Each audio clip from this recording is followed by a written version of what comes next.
Hi guys, it's Ashley, your favorite protective styles and wellness coach, and I want to share with you how I was able to heal through my hair transformation. So, if you guys don't know too much about me, I am the protective style queen, which means that ever since I learned how to do hair, I learned how to do protective styles. I was just 9 years old when I was my first client learning how to braid my own hair. Throughout the years, I grew my hair very, very long. I did have my share of relaxers. When we was growing up, that was the thing. But I also really enjoy being creative, and I felt my best styles were being creative were protective styles. So fast forward to recently, like a year ago, I went through a very, very life changing experience. I was engaged to a narcissist, and so I was so drained in every way possible that I lost myself. I literally lost my mind. And by me losing my mind, I lost a lot of parts of me, a lot of things I enjoyed, a lot of things I felt like I loved and I was good at. It just was something I was stripped from. I was no longer really interested, even though I was pushing through. I couldn't stay committed to like anything. And so that led me to cut my hair off. I'm gonna try to do one of those things where I might post the video of my hair cut off. It might go. I don't know, guys. If not, maybe I'll post it later as a part two. But I cut all my hair off because I felt like I needed a change. And most of the time, when you need a change, you get a new hairdo or haircut, right? And I felt like the person that went through what I went through is not the same person that would come out of it, if that makes any sense. So I had to die to my old self. And so if that meant cutting hair off, cutting people off, cutting a lot of things off, that's what I did. And so I cut my hair like big chop off. I never did a big chop. Even when I went natural, I like cut off gradually, right? And so I was so fed up that I just woke up one day. It literally is my daughter's moving up ceremony, I think from like pre K. And the day of, I just chopped it all off and wore curly. It was cute, it was different. It allowed me to have freedom. Freedom from what I just experienced, freedom to allow me to heal, freedom for me to be naturally me and really just watch everything grow together, right? Watch my hair grow back, watch me grow from that situation, every area of my life improve and thrive. It was just like a release to let everything go and something that I never thought I would do as a stylist, as a protective style queen, as someone who loves to be creative and style their hair in many different looks. If I got another video here, maybe, I don't know.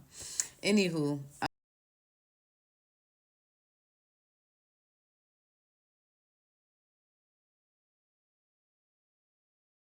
um, and so how I was able to heal through my hair transformation is I started to enjoy every stage that my hair was in, right? From the short stage to the awkward stage, and now look at us.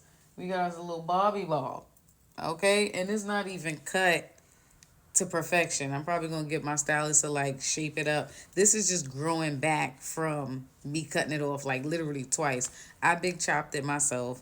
Then I went to my stylist and she did her thing with it. Then even after that, I wound up shaving like the sides and the back as a Caesar. For it to be having hair right now in like 5 months only is a wild. But this also lets you know that's why I love Healing Crowns Restoring Confidence because look at the transformation so fast. I went from having no hair just 5 months ago to a nice little bob. Okay? So I just want you guys to know that it is not the end of the world. Look, I'm talking to me too because when I was in that situation, I thought my life was over. Like literally, my God and my daughter saved me because if I didn't have her or know him or one of my friends led me to get closer to him, I honestly don't know, because losing your mind is something you never want to do. Like, I was so confused, so messed up, so abused, so angry, so ashamed, so guilty, so all of the things that are not of God, that I can see how people become S word and want to unalive themselves because the burden is so strong. And if you're not a strong person, or if you don't know God or have something else to live for besides yourself, then that can become an easy thing when times is really, really rough. But because I have a child to live for, because I know my God, I pushed through. And honestly, not the first time that I even went through anything traumatic like this, unfortunately. I was going through trauma since I was 5 years old, and not even realizing the impact it left on my life and how severe it became as a resurface when I became an adult, you know? And so that's why it's so important to heal your crown. It's so important to take a step back and take inventory of your life. It's so important to journal and write down different situations, different experiences, different traumas and encounters that you have, excuse me, throughout your life, so that you can put a stop to it, so that you can heal from it, so that you can deal with it. You cannot go but so far when you are stuck in trauma, when you are not healed or healing. You're going to do nothing but continue to hurt yourself and others until you do so. So, queens, however you may heal. I use hair to heal, right? As a form of healing. I use this whole transformation of having no hair and just watching how my hair grow to be so healthy, so strong, to come back from that big chop experience, to see how well it healed, right? To see how healthy it became over the months of just nourishing it, speaking to it, taking care of it, nurturing it, having patience with it. These are the things that we also need to have in our lives so we can get to our next level. Okay? So, I hope that this left a message from you for you to heal whatever part of your life you feel like you need healing.